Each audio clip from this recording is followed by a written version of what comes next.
All right, ladies and gentlemen, boys and girls of all ages, friends from all around the world who are into cars and car stuff.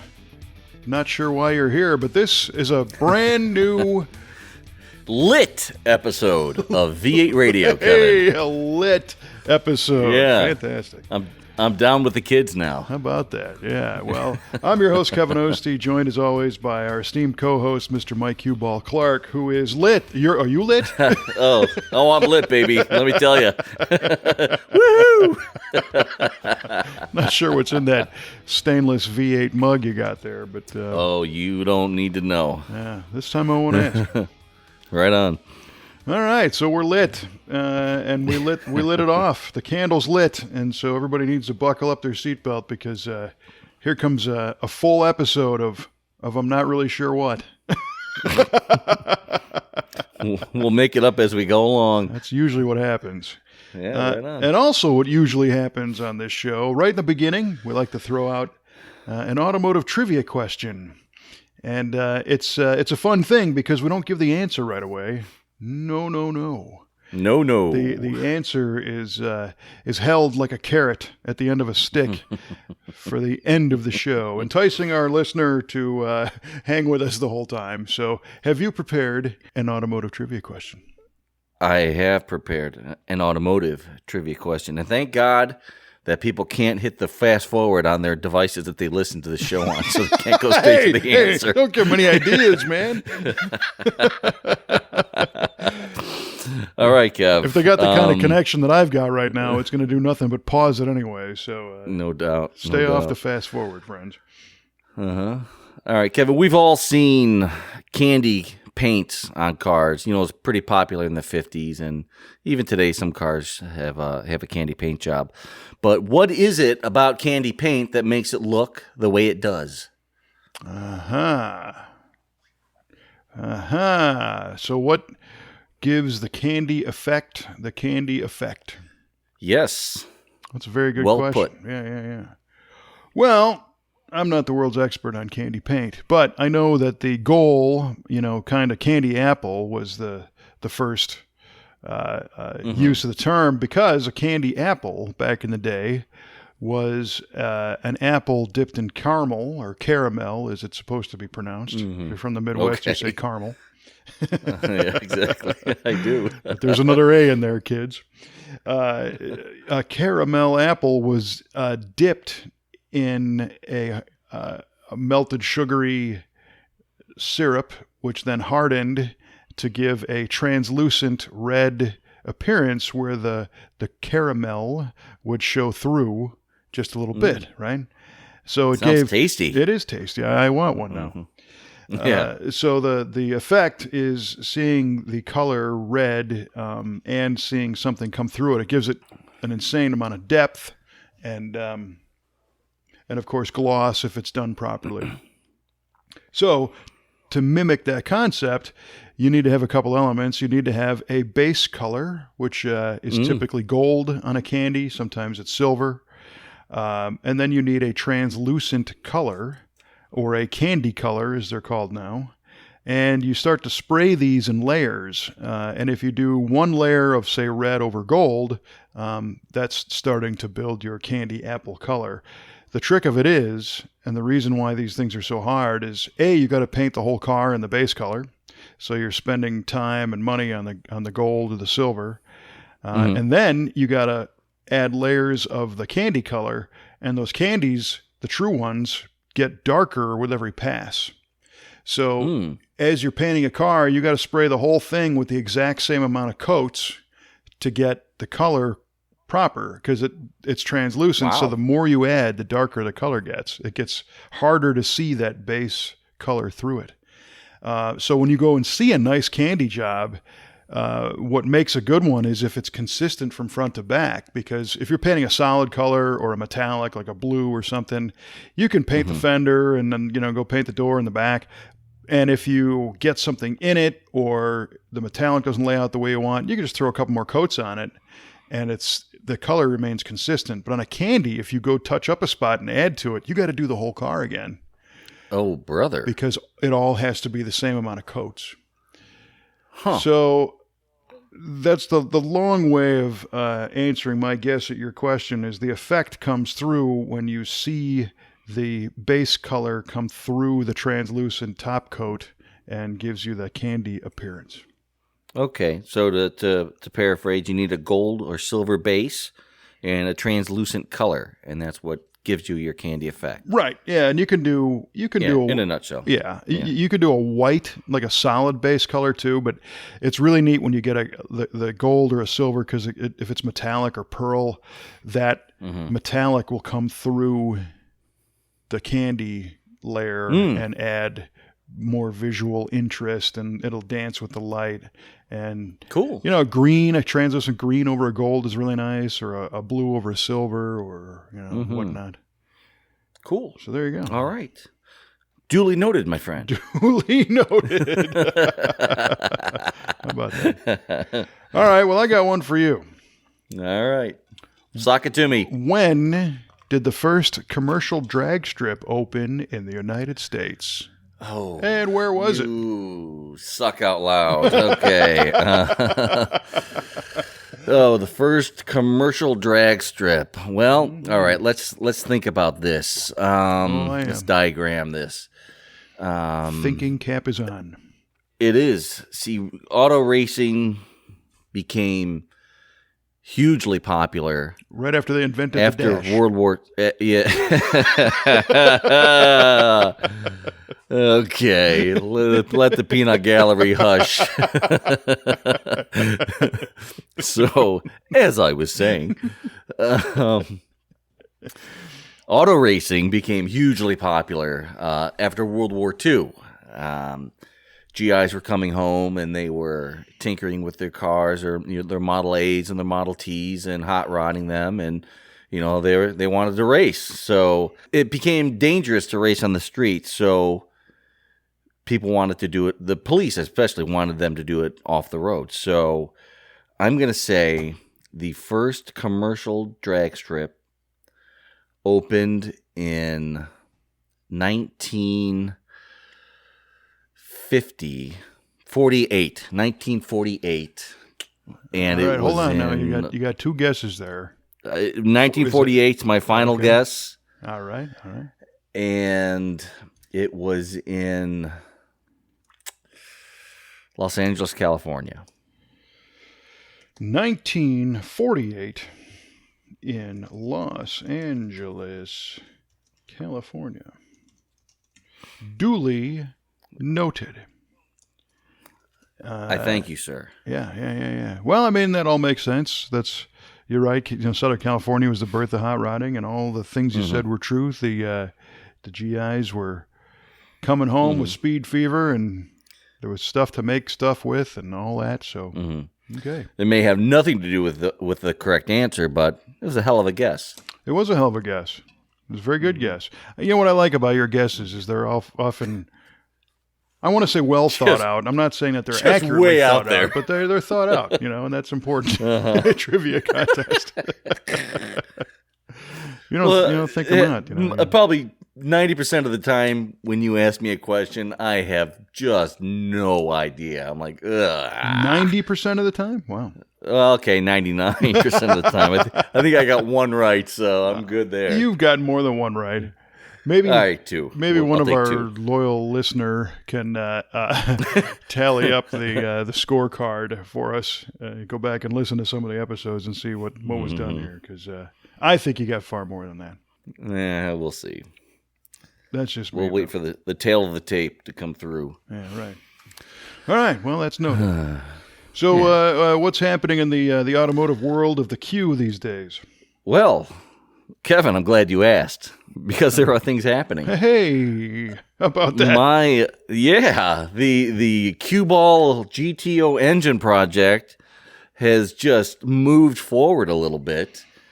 I've been waiting for a ARP bolt kit for a little while. They were on back order, and thanks to the we'll say how do I word this? The insistence of one Kelly Ostie, poof, out of nowhere appears an ARP bolt kit for a Pontiac V8. Hey, right on. Yeah, so thank you, Kelly, and thank you, ARP, for stepping up and making that happen. It's I can't wait to get it. I know it's in the mail currently, shipping to my house, and I'm excited to see it. And I'm really happy that I was able to go with ARP, as I really, really wanted to. As you know, they are the best quality fasteners in the business, and it makes me feel a lot more secure putting this engine together with those ARP bolts. So, well, yeah, thanks again. and there's a lot going on there. I mean, so first of all, because there are a lot of people building cars these days, there are a lot of parts that are on back order and in production runs and on hold, and just because of the availability. And I think that's what happened with your ARP bolt kit, is that the major suppliers haven't been getting them in. They're truly in a situation in many ways where they can't make certain things fast enough. And I know I've talked to our friends at ARP in the past. Today some of their biggest selling part numbers are diesel bolt kits, for diesel pickup trucks and the racers and whatnot. And that whole industry and whole sport has exploded quite a bit. So they're doing everything they can to get those things out. So I think a lot of the suppliers were running on in-house stock for some of the other kits. And as you know, you hold Pontiac in high regard, but it's not the number one popular part number, I'm imagining, for any speed part. So I think some of those supplies got depleted, and Kelly contacted our friends at ARP, and they said, do you guys happen to have any of these things there? Because normally we go through any number of distributors, and it turns out they were able to scrape one up and help get it out. So we really appreciate them. They're always super helpful. And your other point being the quality of the fastener. I mean, that's the reason why everybody wants them. It's like Yogi Berra saying, nobody eats at that restaurant. It's too crowded. It's too crowded. Yeah, exactly. So now people are waiting because they're so popular. Nobody's got them because they're popular. There were other options available to me to supply me with the bolts, but I didn't want to go with them, mainly because I was unsure of the source of these bolts and unsure of the quality. So I really told myself when I started this odyssey that this engine build has become, that I wanted to use top shelf, A quality parts putting this together, because I don't want to go through this again. Right. And I want it all done right the first time. And ARP was high on my list from the get-go to get this together. So thank you again, ARP. Yeah. Well, and that's a good decision to go, because you're doing, you're using high quality parts everywhere. Correct. And it's always interesting to me, because I bump into people who say, yeah, you guys, you spend all that money on parts and you really need all that. And the fasteners often come into play because we've all rebuilt engines and reused the original fasteners, where applicable. So like on a big block Buick or something, you can take the main stud or the main cap bolts and reuse them if you want, because it's not a fastener that was intended to be a single-use fastener. A lot of modern cars have single-use fasteners to where you're only supposed to use them one time. And they might be called a torque to yield fastener, where once you put the proper torque and stretch on that fastener and you relieve it and take it out, it's already past its life cycle. So like on an LS engine, for example, using the stock bolts, you're not supposed to reuse those.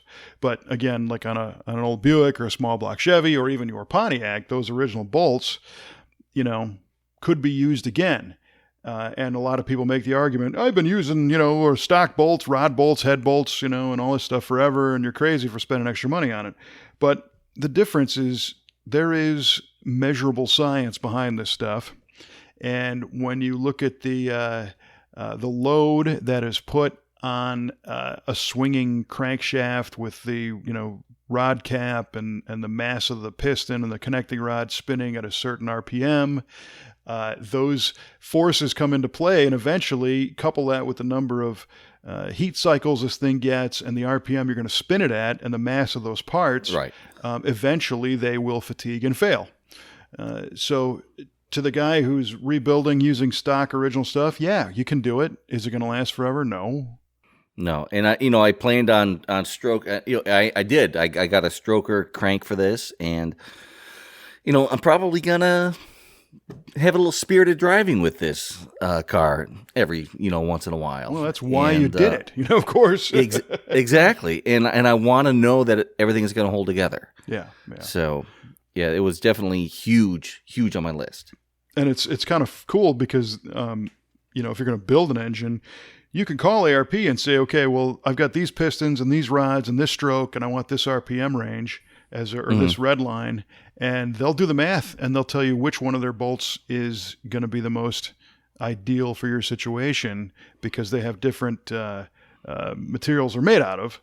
And, you might not need the same stuff that John Force needs in his top fuel car, right. But you need something more than, what might be a stock replacement bolt. Right. For longevity and strength, and proper stretch. That's another thing. A lot of people don't understand bolt stretch. And, we try to tell everybody that a bolt is a spring, and you gotta stretch that spring so that it is trying to compress everything into place and hold it in place while it gets spun and then heat cycled and fatigued and all that stuff. So once you start to think of things that way, you go, yeah, I'm going to be stretching this thing. And that original bolt has already been stretched and stuck in that position for far too long. So no, you know what? I'm spending a lot of money on this. I don't want to do it again. Let's get this done. So you're right.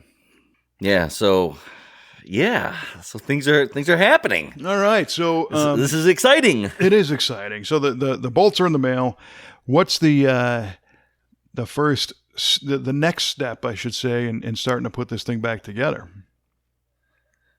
Well, I need to get the short block together, and that entails the cam and lifters and the gaskets, and then I can, and I have a timing set, and so I can put the timing cover on and the water pump, and then the oil pan and the oil pump, and I got all that done. And then the heads need to be machined and put together. And everything needs to just go together and just need some engine mounts and engine harness. And that's kind of it. So there's light at the end of the tunnel. Yeah, how about that? You just visualized the final product right there, and that's what it takes to get there. Yeah, and getting those parts, I got to say I'm kind of blown away at the generosity that you guys have shown me, and that you're helping me out to get the valve train for me, the cam and the lifters and the springs and the caps and the locks and all this and the gaskets. Well, I mean, and all this stuff. At the end of the day, that's what we do. We're dealers for all these companies, and right. So we can, in a lot of ways, step to the front of the line. So we have a great relationship with all the companies that you're working with as far as, comp cams and ARP and anybody else you want. So for us, and honestly, that's something that we kind of extend to all of our customers that we build cars for at the shop. It's like you could buy something online today, no problem. And if it's in stock, it'll ship and whatever. And a lot of the retailers have tech support or whatnot. Or you could call the manufacturer and get help that way. But a lot of times we have relationships with individuals at those companies, again, that might get us past the phone tree, if you will. Right. Because these are people we talk to all the time and hang out with. And, you can jump on YouTube and type in VATV and ARP, and you'll see, I don't even know how many interviews and conversations we've had with these guys, shop tours and everything else. So we like to share our relationships with customers and people like you that, need a hand with this stuff. And that just helps the whole world go around. So yeah, it's my pleasure. Amen. Thank you again. Yeah. I remember talking to, one of the guys, I apologize, the name is escaping me, but one of the gentlemen from ARP that I interviewed at the SEMA show. Yep. I think that was Chris last year. Raschke. Yes, that's exactly what it was. Chris Raschke. Yes, thank you. Yeah, cool guy. Yeah, Real cool guy. Yeah, and he personally helped out on your project. So thank you. All right, Chris. The thank you card is in the mail, sir. That's right. It's just a big network of friends. Yeah, that's what it really all boils down to. It really does. I mean, you build relationships with these people, and that's what a business is. It's people. It's not a piece of paper. Well, yeah, and I think what also needs to be pointed out here is that, by day, when Mike Huball Clark takes off his V8 radio cape, and he's not the industry guy at the moment, he's an industry guy in an industry that provides tech support in office electronics in situations where, people have to have a hand every once in a while, like us, and we take advantage of your skill set quite often. Sure. So you help us all the time with things that make me want to pull my hair out, like I can't get this to print, or I have an IT question about networking, or we just got some piece of equipment, it's not working, and you're always there to help us out. So we appreciate that. Well, thank you. It's my pleasure, really. I'm happy to do it. So good. It makes me all warm and fuzzy to be able to help people. It's what I live for. Well, you're good at it. You're very helpful. So thank you. Well, thanks. My pleasure. Happy to help. Yeah. Right on. Kumbaya, man. Kumbaya, baby. Who'd have thought it was going to go there today, friends? And if you're wherever you are in the world listening to this, just take your right hand and put it on your left shoulder, and your left hand and put it on your right shoulder, and just give yourself a big squeeze from us. Oh, yeah. Oh, that's perfect. Extending some V8 radio hugs all around the world. Oh, well, I tell you, I'm feeling joyful. I'm feeling joyful right now. I love it. Yeah, right on. Well, that's good. I'm glad that, your project is going to progress a little bit finally. Oh, me too. Looking forward to, Power Tour 2020. 25th anniversary. That's right. Whole nother story. Well, we've been very fortunate to be very busy as usual in the shop for us, which is great. Our painter Jeff has been spraying color on all kinds of different stuff, and it's kind of fun. I was talking to a guy yesterday, as a matter of fact, who contacted us about a '69 Camaro project, which we've done many of, and we do them because we love them. They're great cars, and we know them very well, and we've done stock restorations all the way up to, pro touring cars and things that have high horsepower and go fast.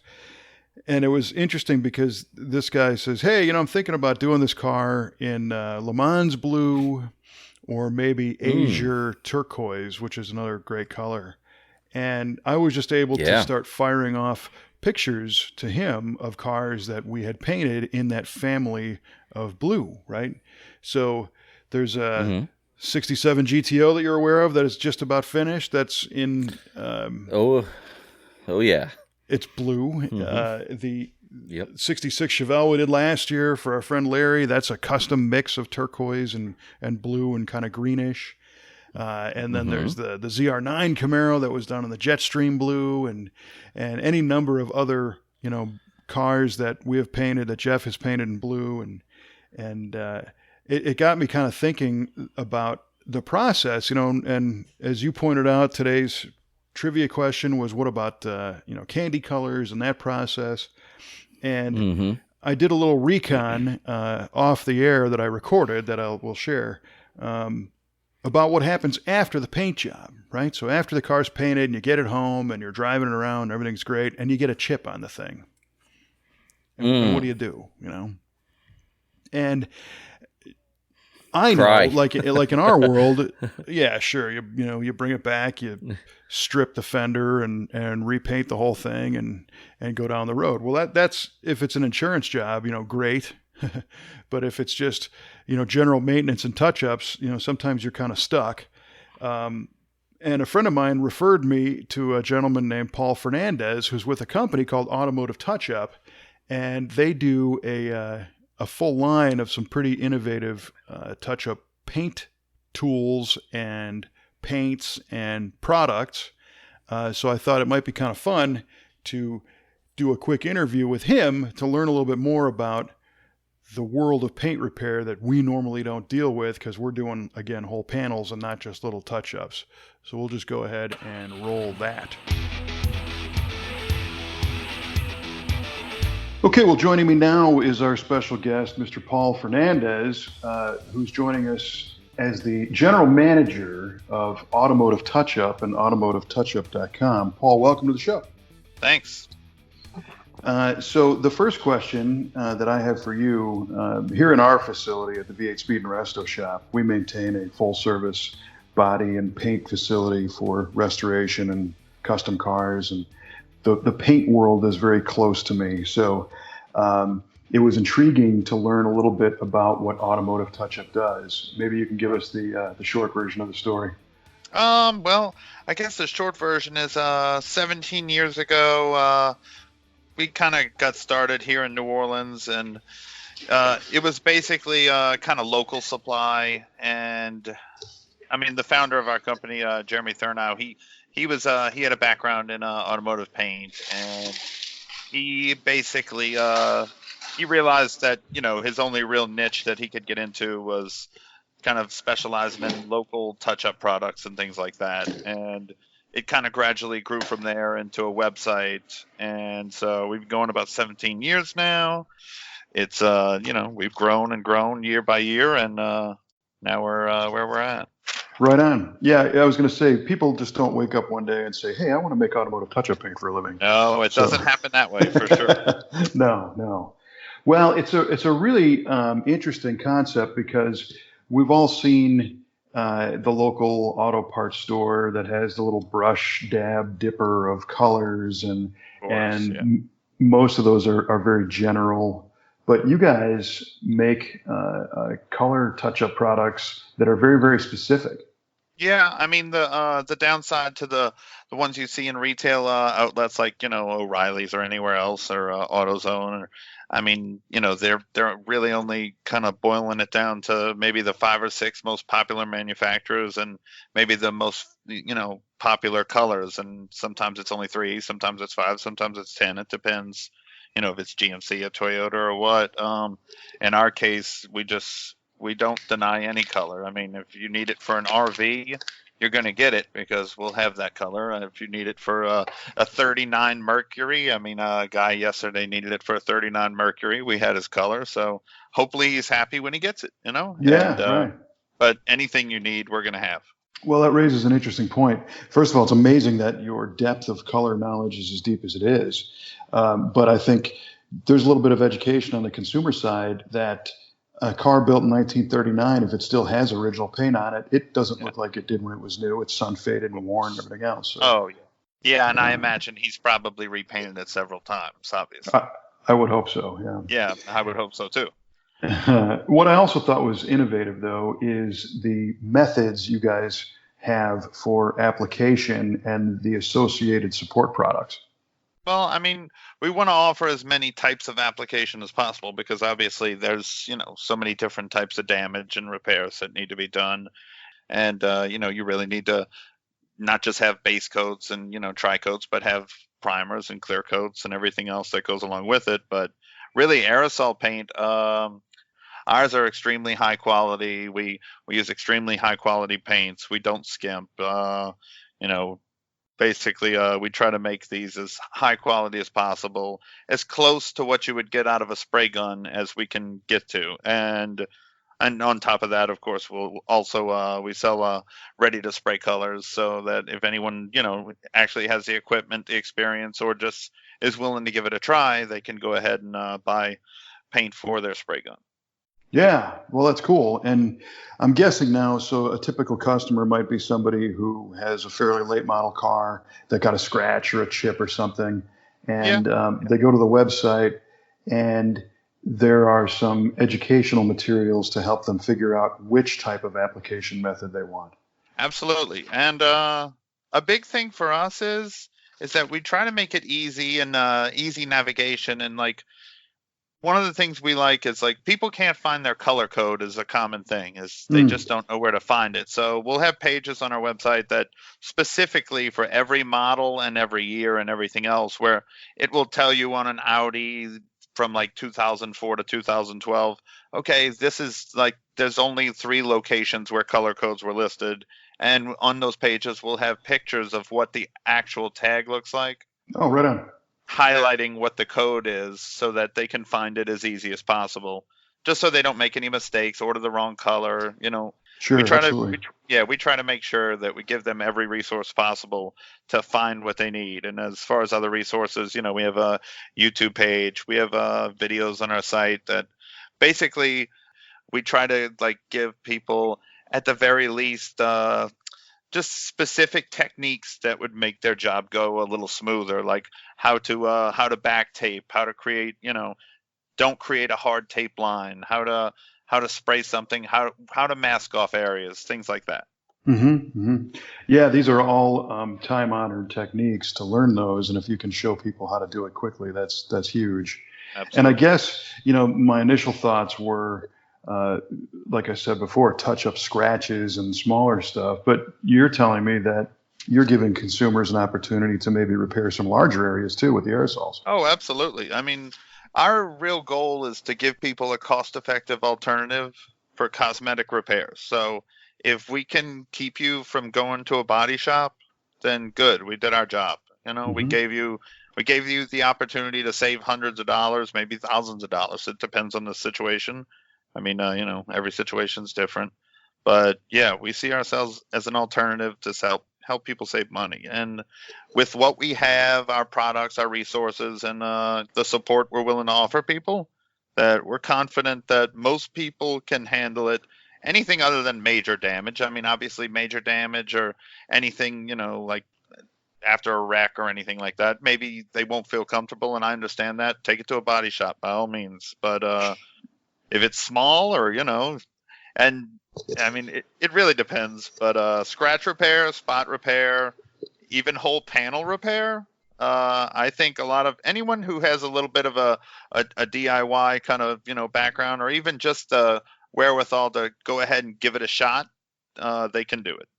Yeah, well, I think that's great. And, touching on the cost concept, again, I know firsthand how insanely ridiculous expensive paint is. Yeah. When you go to a body shop, and even in our shop, we're talking about clears that are, $400 or $500 a gallon. We once shot a '69 Firebird in a red color that was $1,600 a gallon just for Oh, the color. It's oh, I know. crazy. So where does your paint fall in, on a retail level? What can somebody expect to pay for a paint pen or an aerosol can? Our aerosol cans are flat rate 19.99. It doesn't matter what the color is. Okay. Our clear coats, we may have just lowered the price recently, but everything we have is basically on clear coat primer, everything under $10. Touch up products, pens, we generally charge $12.95. Clear coats and primers, those are under $7. 2 ounce bottles, $14.95. 2 ounce bottles we suggest for people basically that only have a few like maybe rock chips, things like that. They're not really intended to. I mean, obviously, no one should take a brush and bottle cap and paint a big square. Yeah, Okay, try to repaint the car with no, it's it. gonna look bad. It's meant for very small repairs. Mm, Um, but it's good to keep on hand for later, which is why a lot of people do buy the larger bottles. yep. But we try to offer people as many, just as many options as possible. And if they don't know what they need, they can always call or, email us, and we'll try to help them the best we can. Well, it definitely sounds economical, and it sounds like a price point where it won't scare people off. Where does the paint products fall in on a quality standpoint if you're able to do them at a lesser price standpoint? We do everything in the highest quality line that with the manufacturer that we use. And if we don't do it in the highest quality line, it's only because there wasn't a formula available. There's no excuse to us to not give people the best product possible. Sure. So that's all very good to know, by the way. And I think the understanding of the paint industry, the auto refinish industry, is that there's only a handful of manufacturers that actually make the stuff, Sure. and then there are different quality lines Yes. within those paint manufacturers. So, the top shelf, a medium, and a lesser line. And sometimes the difference between those might not actually be the quality of material, but the number of formulas available. I once talked with a paint manufacturer who clued me in on the zillions of dollars a year they have to spend to engineer formulas to match the factory colors. And that's where a lot of the money goes, is they call them the lab coat people that create the colors. Sure. And it's a weird thought, because you would think if manufacturer X, Ford has a blue this year, that they would just make that formula available, but they don't. Yeah, I would say another thing with manufacturers is that, let's say you said manufacturer X. Let's just call it X, and maybe they'll have 4 or 5 paint lines. One of them will be a waterborne, and then they'll have 3 that are basically base coat, clear coat, standard kind of lines. But they'll have one that's obviously the top shelf line. Mm-hmm. They'll have one that's extremely on the low end, cheap, and then they'll have one in the middle there that's not so bad, but what generally I find is that the top shelf line is just going to offer the greatest match. And I'm not even talking about durability or anything else. Yes, they could all be very similar in that regard. But as you go down the list, you get a worse and worse match, period. Right. And the other thing, too, a lot of the durability and longevity of your paint system is going to be the clear. Sure, absolutely. So I'm assuming you guys are using a good clear. Is there any sort of additional protection, UV or anything like that blended into this stuff? Some of it, yeah, and most of our aerosol clear and our touch-up clear and everything we make ourselves. Oh, okay. So it's an in-house product, right on. Yes, sir. Now, much of today's paint is a multi-part, and you mentioned that this stuff is ready to spray. So that means, are we talking about things that are not catalyzed, or take me through that?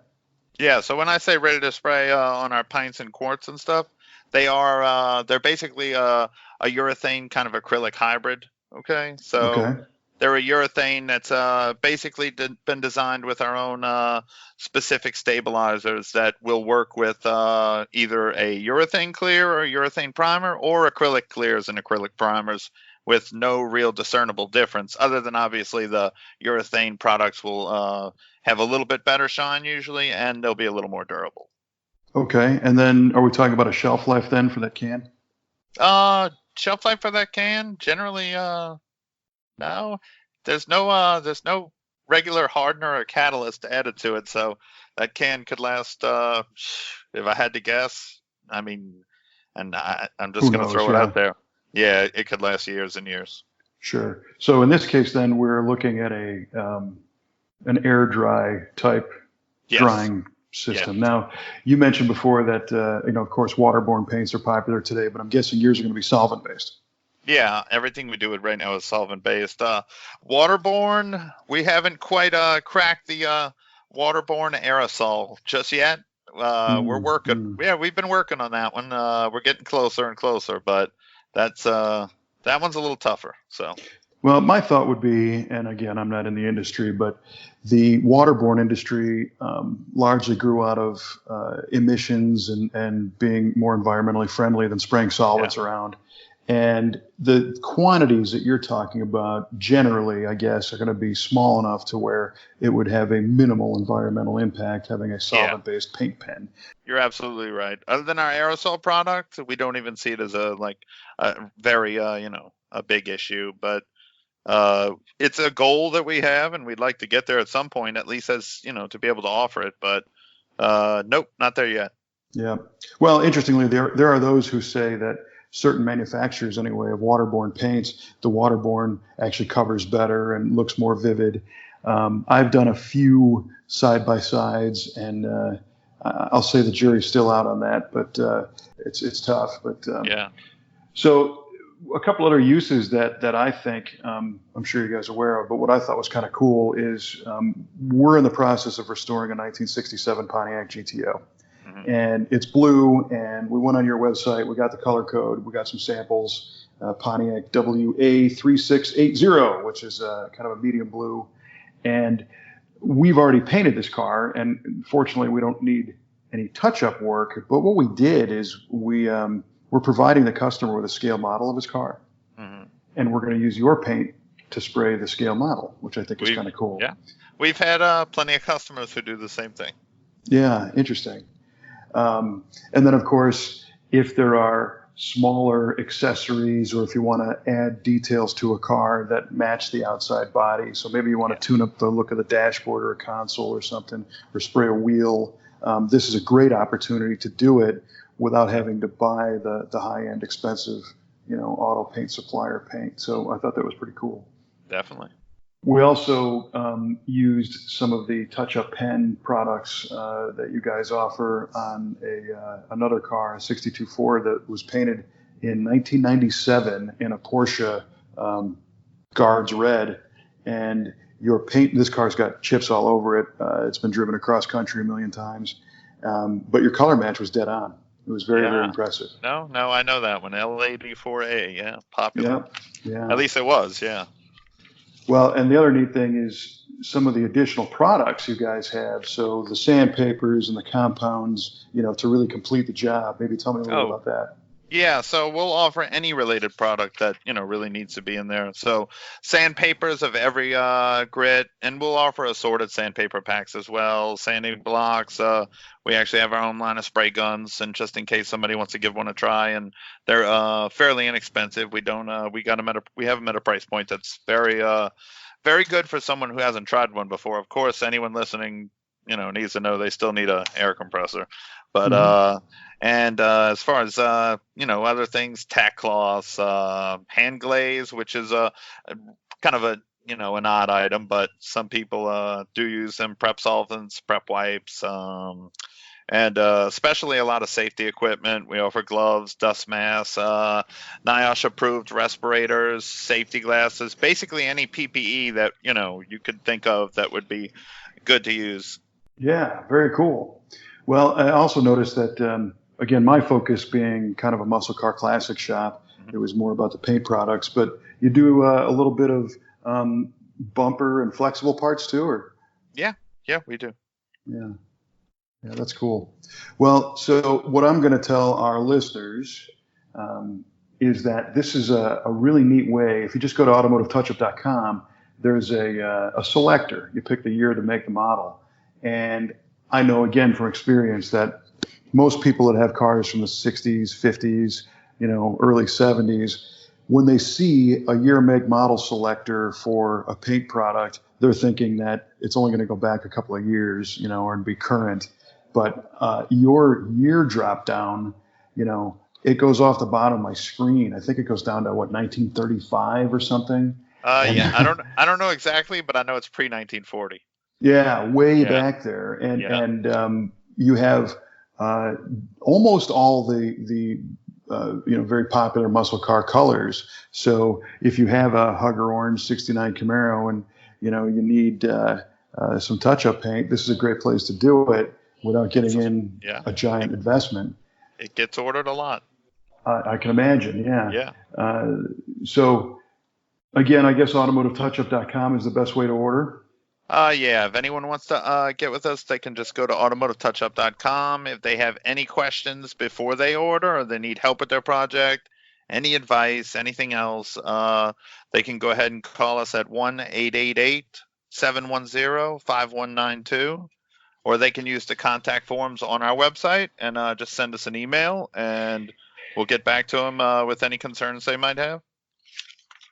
Right on. Well, I think it's very cool that you guys offer so much help. It's actually fun just to kind of watch the videos. And, the great thing about paint work is that it's very gratifying. You can see the difference, the before and after. So it's fun to watch that stuff too. So.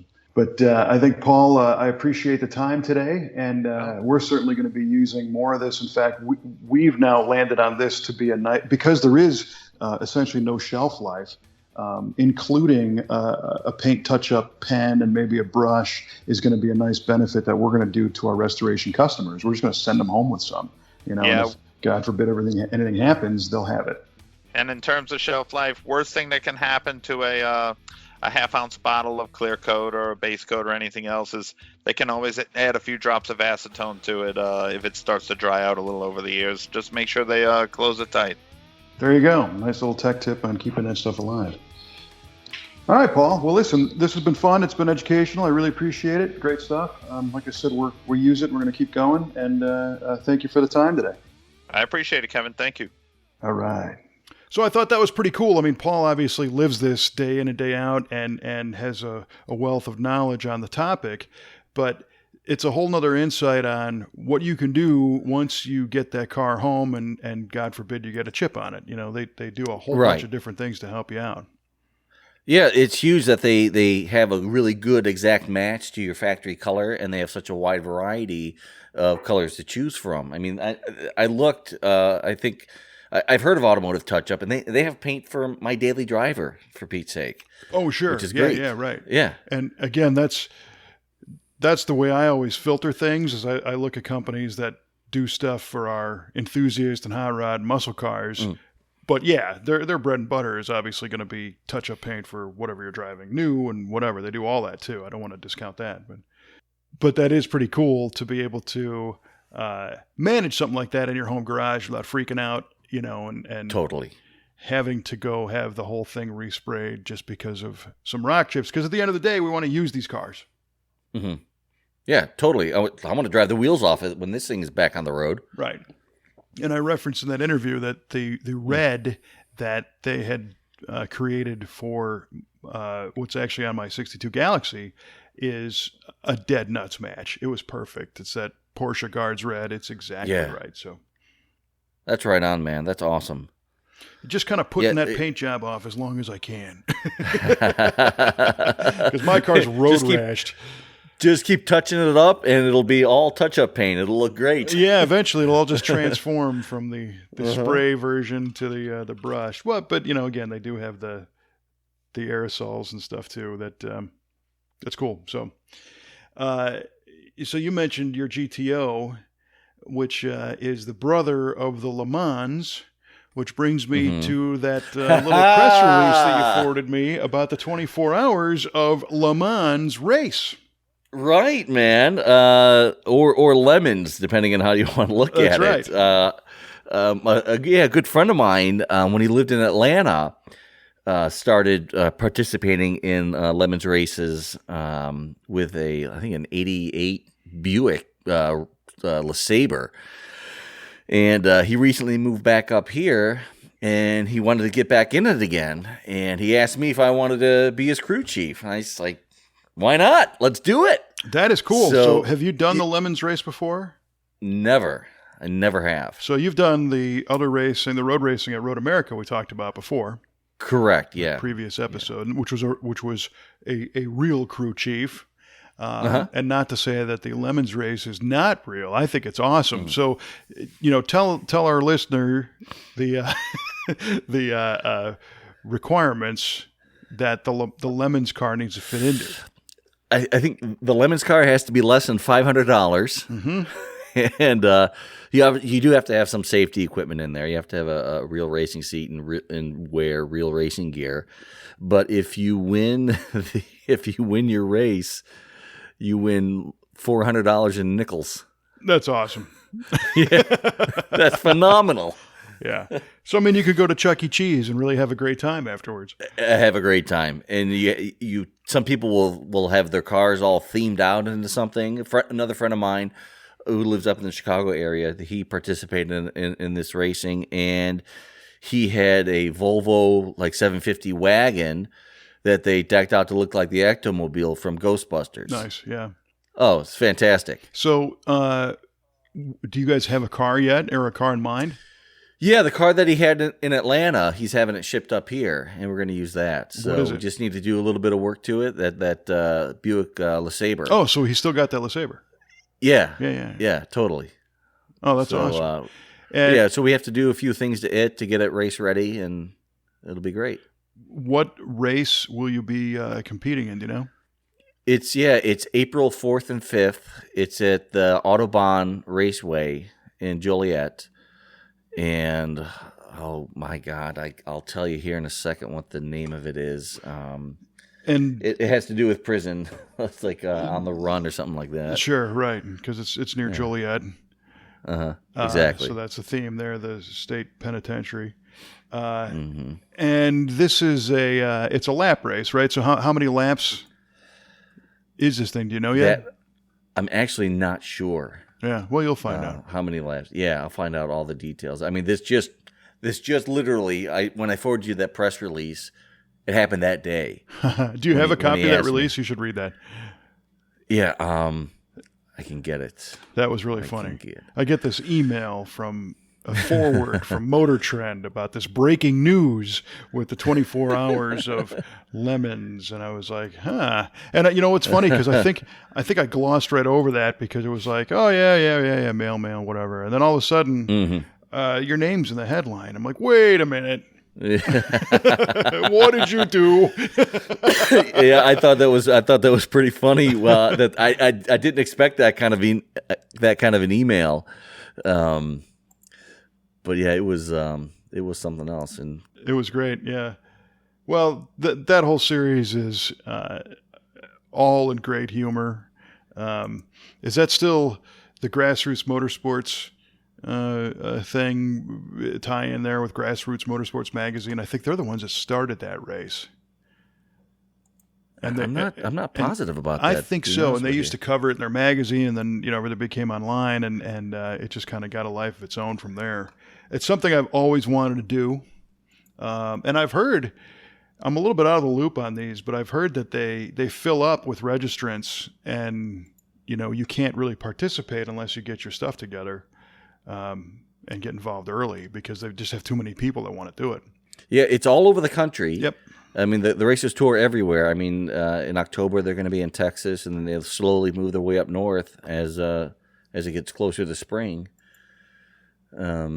Which is why the race in Joliet's going to be in April. And your buddy's driving? Yeah, my buddy Matty, he's driving. And is this so the 24-hour concept, is that just the whole experience, or this is an actual 24-hour race? I don't think it's an actual 24 Yeah, I don't think so either. hour race. I think it's just like a full day of nonsense. Yeah. Well, it's a Saturday and a Sunday. Yeah. All right, here we go. The subject, 24 hours of Le Mans. From Los Angeles, California. Today, Motor Trend reported that Michael Clark, against the advice of mental health professionals, will compete in the 24 hours of LeMons, the wheel-to-wheel car race for heaps that cost $500 or less. Clark's team, the unpromisingly named Father Nelson Racing, hit your local track on April 4th and April 5th, 2020, where therapists and junkyard operators are already standing by. Nice. One relative, on condition of anonymity, described Clark's family as saddened but unsurprised by the news.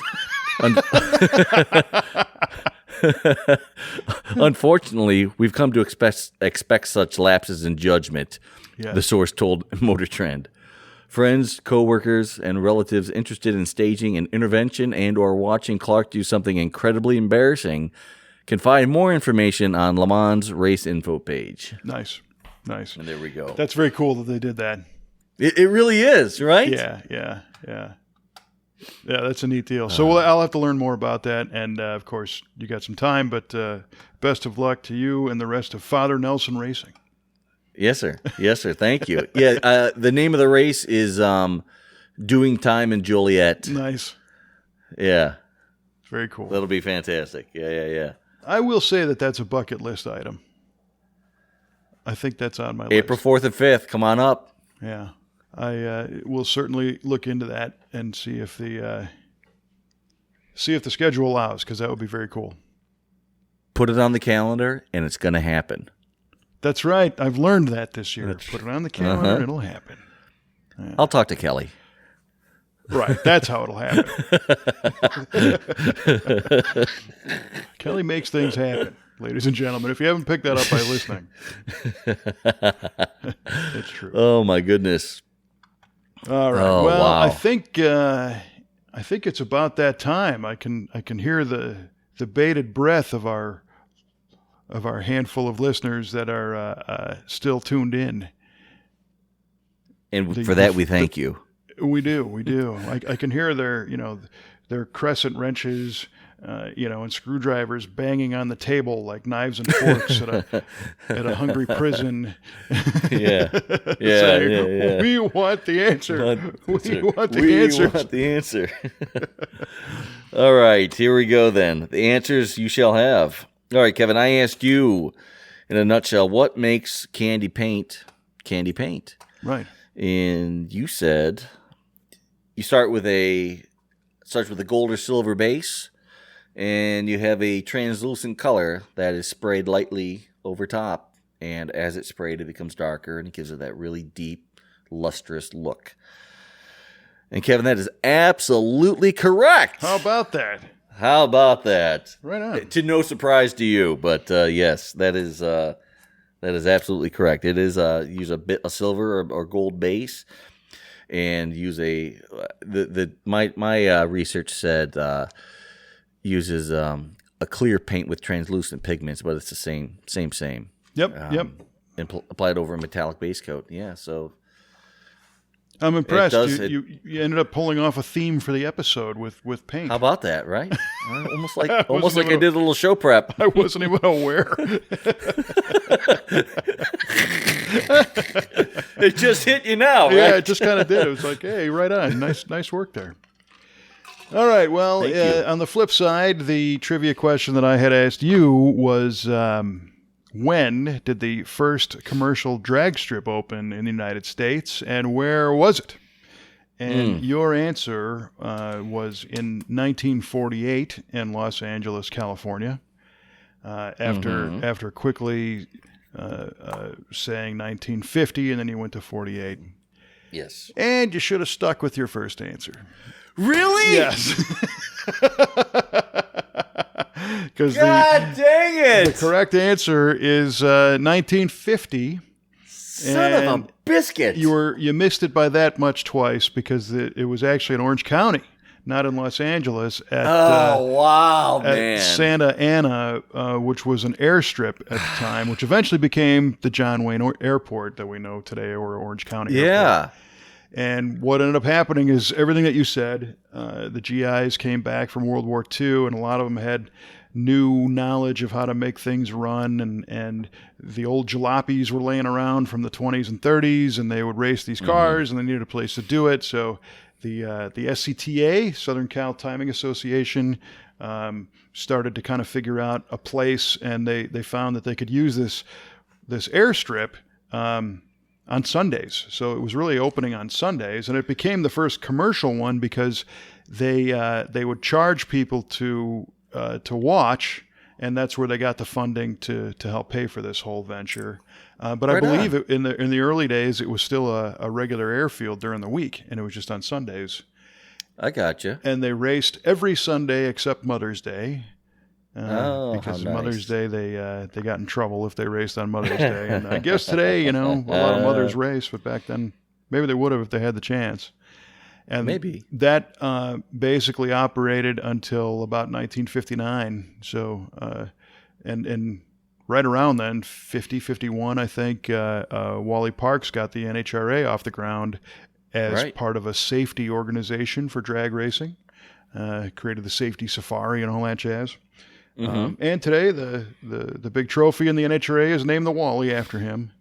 But 1948 was not quite it. 1950. God, I can't believe it. But right there, man. I mean, 1948, of course, was the year Hot Rod Magazine came out, and it was a couple years after. Oh, that's the war. what I was thinking. Yeah, that's where my head was. Oh, see, yeah. See. So really, I'm right. Really, you're right. Yeah. Because the very first Hot Rod Magazine had an image of Eddie Hulse in an open Lakester on the cover, so the connotating racing, because they would race at El Mirage and Muroc and all the dry lakes, but they would race side by side, heads up in quarter-mile drag contests like we have today. Maybe not quarter-mile, but I mean a drag race style with two cars taking off. And, 2 cars heads up, yeah. But it was, far less consistent to go all the way out to the dry lake beds and the condition of those and blah, blah, blah. So there you go. That's cool. SCTA, that's the group that heads up the Bonneville racing, correct? Yeah. They still do today. Right on. That's cool. Yep, sure is. All right. Well, missed it by that much, but we'll give it to you anyway. How about that? Oh, yeah, great. So for the score tally committee, that's listening and tallying. Throw the kid a bone, will you? Right. You have to keep that under advisement. Right. Oh, I can't believe I missed it by that much. It happens. It does. No, what are you going to do? Happens to me too. It's all in good fun. Right.